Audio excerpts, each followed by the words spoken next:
Por que menores de 3 meses não conseguem? Vou fazer um breve resumo. Por 2 grandes motivos.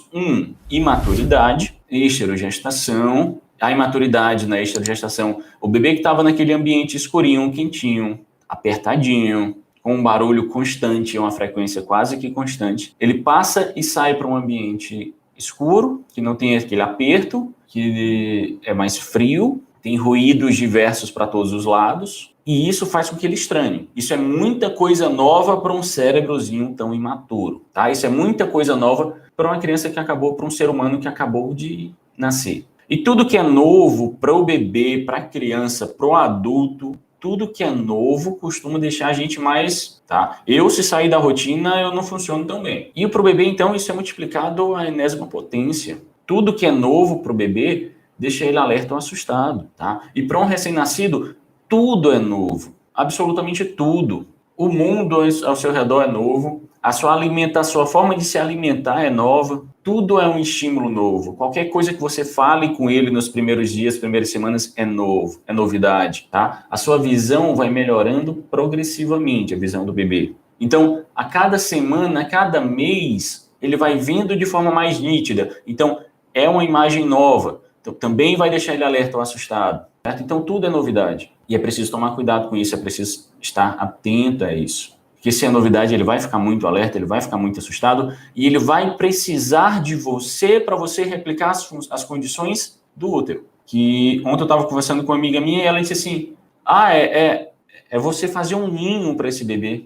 E é realmente, é você garantir que esse bebê se sinta como se estivesse tão acolhido, tão aconchegado, como se estivesse no ninho. Então ele vai precisar desse aperto, aquele aperto que ele tinha dentro do útero. Isso você vai conseguir no colo, no sling. Ele vai precisar sentir calor, ele vai precisar do calor. Então, contato pele a pele é o melhor calor que tem, a melhor fonte de calor que existe. Ele vai precisar de muita sucção, tanto porque ele já tinha sucção no útero, como a sucção vai relaxar, vai ajudar esse bebê a relaxar, vai acalmar esse bebê. Tem motivo para estar alerta e para estar assustado. Isso já era motivo suficiente, já estressa o bebê e a gente comentou que um grande inimigo do sono é o estresse, é o cortisol elevado. Além disso, a imaturidade faz com que ele não consiga fazer a transição de ciclos de sono. Nosso sono é composto por ciclos de sono e fazer essa transição não é fácil. Às vezes o adulto acorda nessa transição, só que o adulto acorda, se aconchega e volta a dormir. O bebê, ele não consegue fazer essa transição. Quanto mais novo, menor a sua habilidade de fazer essa transição de ciclo de sono. Então ele vai acordar. E acordar, ele vai perceber que não está no colo da mãe, ele vai perceber e vai chorar. Então, é normal. Além disso, esse bebê menor de 3 meses, ele não suporta ficar tanto tempo sem se alimentar. Sua barriga é muito pequenininha, o leite materno ou a fórmula, seja o que for, é digerido rapidamente. E rapidamente ele vai sentir fome de novo. Mas como a gente comentou ontem, fome não justifica acordar de hora em hora. Fome não justifica um bebê que acorda de hora em hora. Se o seu bebê está acordando de hora em hora, se o bebê tem menos de 3 meses e está acordando de hora em hora, você precisa procurar outra causa. A gente comentou ontem. Por isso que o bebê menor de 3 meses não consegue dormir a noite inteira. E o que acontece depois dos 3 meses que ele passa a ser capaz? Fisiologicamente, o seu organismo, entre o 3º e o 4º mês, vai ser capaz de ficar de 10 a 12 horas seguidas dormindo, sem se alimentar. Ele passa a ser capaz. Para isso, ele precisa ingerir quantidade de calorias o suficiente. Para isso, ele precisa ter uma boa alimentação. Para isso, ele precisa também que seu pediatra avalie.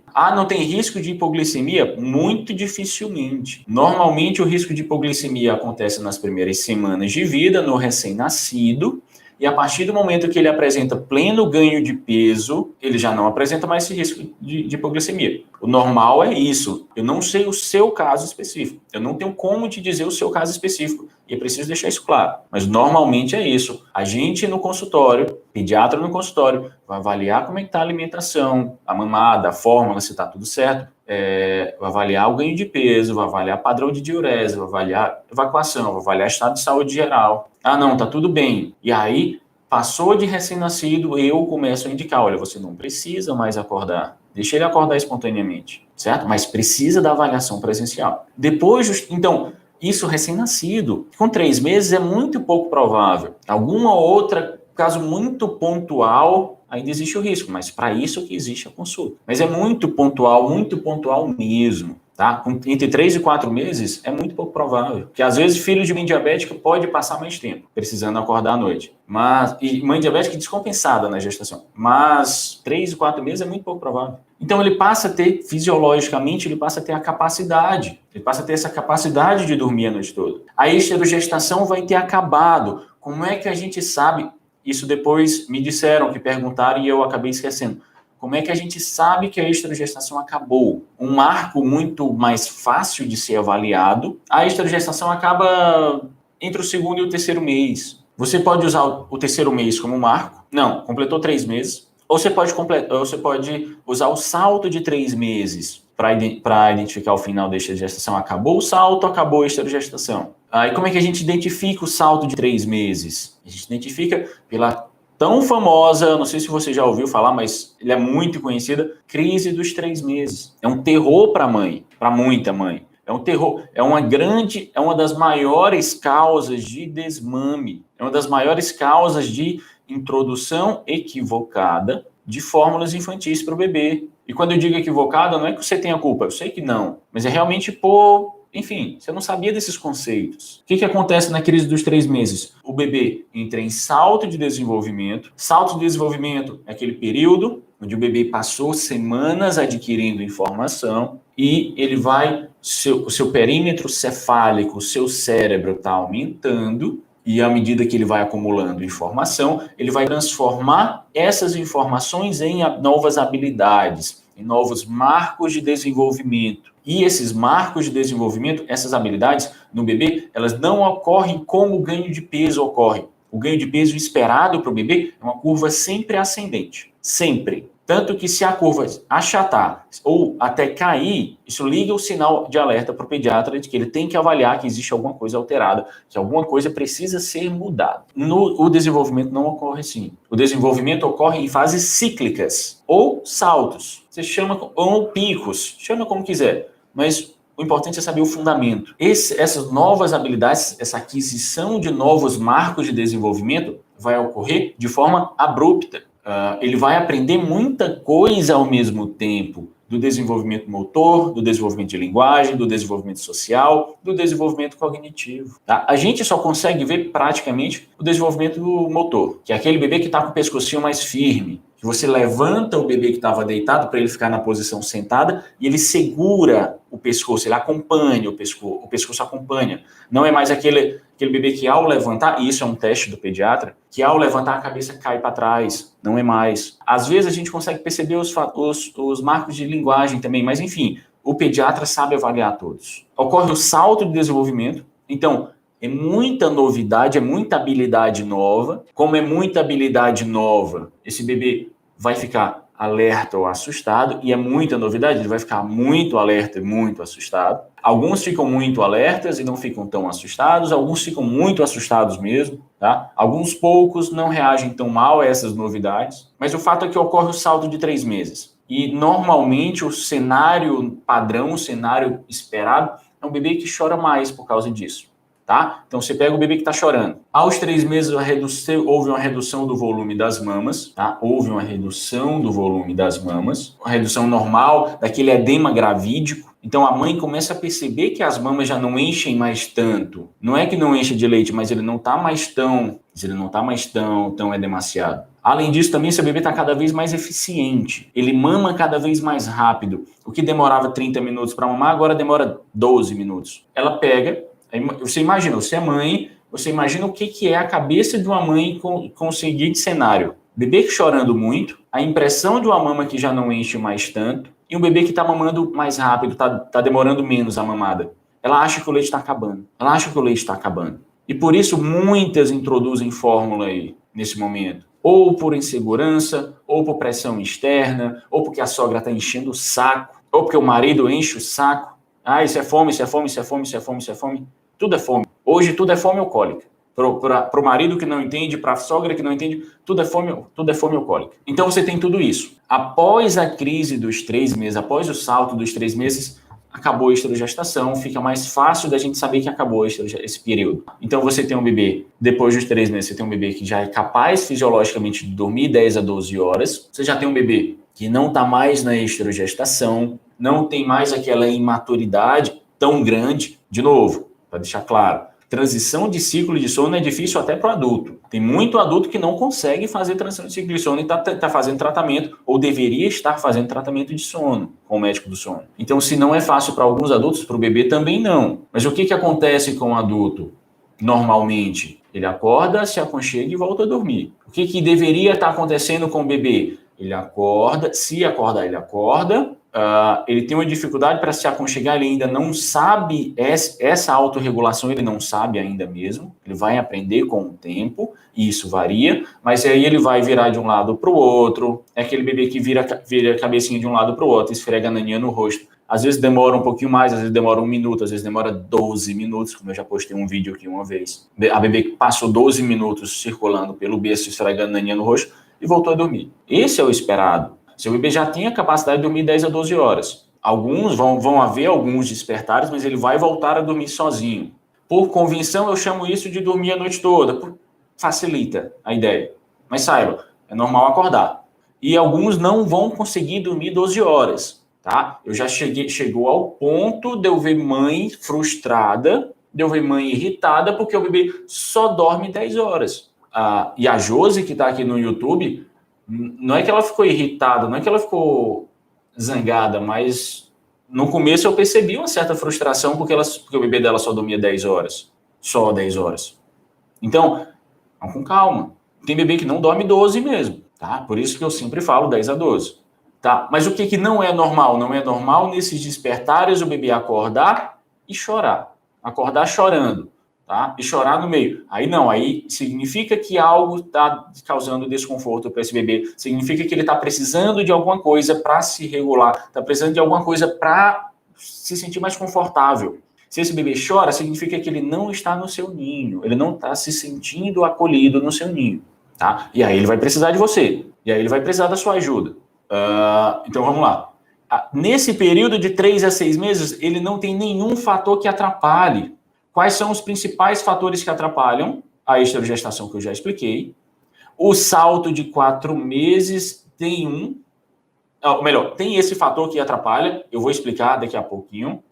Ele não tem mais a imaturidade e ele ainda não passou pela introdução alimentar. Na introdução alimentar, pode haver, nos primeiros dias e semanas, pode haver despertares por causa da introdução alimentar. Porque é uma mudança na rotina alimentar, no caso. Toda mudança deixa o bebê alerta e assustado, toda mudança pode causar despertares. Além disso, pode ter algum alimento, e vai ter uma aula só sobre introdução alimentar, tá? Eu vou explicar com muito mais profundidade isso, e o que fazer.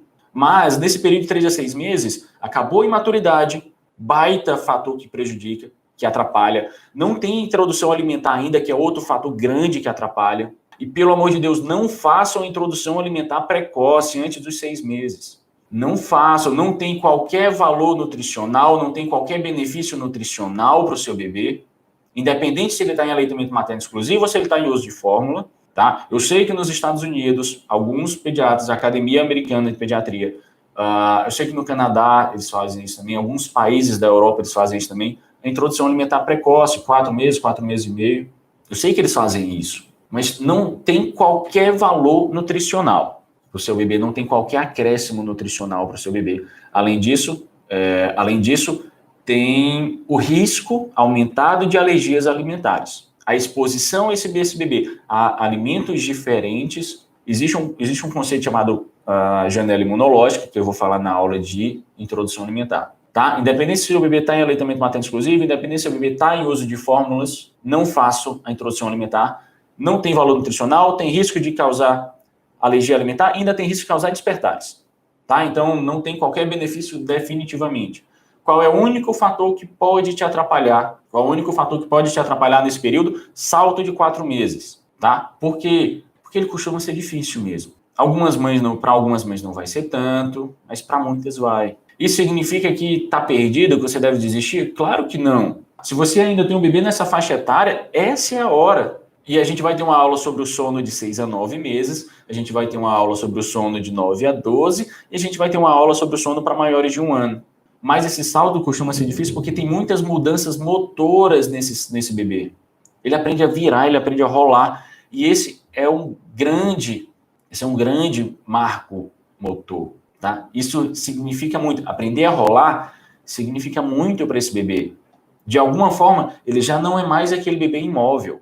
Isso nos indica, isso também, eu não sei se você deduziu, mas isso nos indica o porquê que o salto de 8 ou 9 meses também costuma ser tão difícil. Porque quando ele costuma aprender a engatinhar, certo? Mas a gente vai falar sobre isso, tá? Então, para você fazer seu bebê dormir a noite toda, lembra dos princípios fundamentais do sono. Ele precisa se sentir tão acolhido, tão protegido, como se estivesse dentro do seu próprio útero, como se estivesse no ninho do bebê. Gostei dessa dica que me deram ontem. Como se estivesse no ninho. Prepare o ninho do seu bebê. Esse tem que ser sempre a sua primeira pergunta. Meu bebê está tão acolhido, está tão confortável, meu bebê está dentro do seu ninho? Sim, ótimo. Segundo princípio fundamental, nunca entre numa briga com seu bebê, nunca vá contra a correnteza, nunca vá na contramão do seu bebê, do desenvolvimento do seu bebê. Exemplo, aquela mãe, infelizmente, é cansativo para algumas, eu sei que é, mas é aquela mãe do bebê de 2 meses que me manda mensagem desesperada: doutor, me ajuda a desfazer a associação de colo. Meu bebê em pleno ápice da esterogestação, da cólica, só dorme no colo, só fica no colo o tempo todo. Infelizmente, aí seria muito contra a natureza dele. Tá? Não é o momento para isso. A esterogestação vai acabar. O salto, a mesma coisa, o salto vai acabar. Parece que não, para quem está vivendo, parece que não, mas ele acaba. Então, ele acaba sim. O primeiro ponto que vocês devem lembrar: o bebê se sentir no ninho. Segundo ponto, nunca vá na contramão desse bebê, nunca compre uma briga com esse bebê, porque você vai perder. Essa mãe que está no salto de 4 meses, querer desfazer a associação, tá difícil, é um salto difícil. Tá difícil para você e você está tentando desfazer a associação de qualquer forma, você só vai comprar uma briga com ele. Esse bebê que agora dormia no colo, agora no salto dormia no berço, agora no salto ele tá ficando no colo o tempo todo, tá mamando o tempo todo, tá aquele piercing de mamilo, e você quer fazer com que ele aprenda a dormir sozinho no berço. Você vai comprar uma briga, você vai ficar nesse bota e tira no berço o tempo todo, e você vai perder essa briga, não tenha dúvida disso, você sempre perde, tá? Então, primeira pergunta que você precisa fazer: meu bebê tá tão acolhido, tão confortável como se estivesse no ninho? Sim, ótimo. Eu estou seguindo o fluxo natural da natureza, do desenvolvimento do meu bebê? Sim, ótimo. Terceiro princípio, lembra de respirar. Lembra que você também precisa respirar para que isso seja algo sustentável. Exemplo, não adianta muito seu bebê ficar na cama compartilhada e lá ele está bem, lá ele está dormindo, lá ele acorda suas 6 vezes e mama e volta a dormir. Então, ele está bem, mas você está péssima porque você fica toda tensa, porque você acorda pior do que dormiu, porque você fica sempre com medo de virar e sufocar o bebê. Isso acontece muito, entendeu? Então, é preciso tomar esse cuidado também. É preciso lembrar e encontrar um ponto, e esse ponto existe, um ponto que seja bom para vocês. Primeiro, para ele deve ser prioridade por ser o ser humano mais vulnerável, é aquele ser humaninho vulnerável que completamente dependente de você, então ele deve ser prioridade, mas depois que você garantiu isso, você precisa encontrar um ponto. Lembra de respirar. Lembrando os 3 princípios, o que você vai fazer? Garantir uma alimentação adequada para esse bebê, leite materno ou fórmula, introdução alimentar não, tá? Não introduza o alimento, não faça introdução alimentar precoce, pelo amor de Deus. Não tem qualquer benefício, só tem possíveis prejuízos. Lembrar do aconchego desse bebê, ajustar o ambiente, ajustar o ritual desse bebê. O principal ponto que quase todas, não dá para dizer todas, mas quase todas, que na medicina é complicado você falar todas, você fala sempre, mas quase todas que conseguiram esse ponto, conseguiram fazer seu bebê dormir a noite toda. Ajuste das sonecas. Se tem alguma dificuldade na rotina desse bebê, nessa faixa etária, são as sonecas. Por quê? Porque precisam muitas. Tem bebê que precisa de 5, vai ter bebê que precisa de 4, vai ter bebê que precisa de 3. E aí, convenhamos, eu sei que fazer 4 sonecas, 5 sonecas é difícil, não é nada fácil. E é uma queixa muito comum, é uma queixa de muita mãe chega para mim se queixando, doutor, eu passo o dia botando esse menino para dormir. Doutor, eu sei que é preciso, porque senão ele vai entrar em efeito vulcânico, mas eu passo o dia botando esse menino para dormir. E, de novo, aí a gente volta para o segundo princípio, essa é a natureza dele. Tá? Você tentar a qualquer custo que o seu bebê fique bem com 2 sonecas, seu bebê de 4 meses fique bem com 2 sonecas, você vai estar brigando contra ele, vai estar indo na contramão do desenvolvimento dele. E não vai dar certo.